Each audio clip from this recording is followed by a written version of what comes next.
Hello guys, welcome to my channel. Magbigay lang po tayo guys ng tips kung paano natin mariresolve ang invalid URL.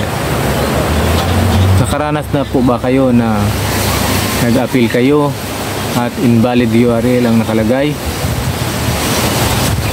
Ito guys, ang video na ito ang kasagutan sa inyong mga katanungan. Madali lang po yan guys. Ganito lang po ang gawin nyo.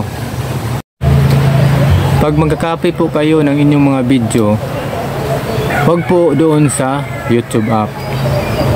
Doon po kayo sa YouTube Studio. Oo guys, sa YouTube Studio po kayo magka-copy paste ng inyong mga video URL. Pag doon po kayo sa YouTube nyo, sa YouTube app, invalid po yun.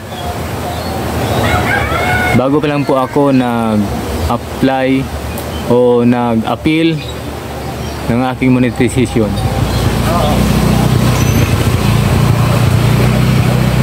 Nagulat po ako ng invalid URL ang nakalagay sa video na kinakopy ko.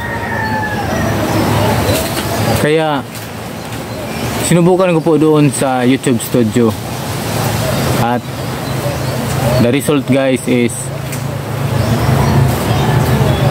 nakapag-appeal po ako.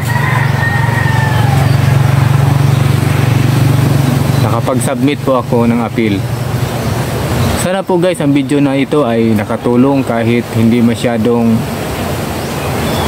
magaling ang pananalita ko. Maraming salamat po guys.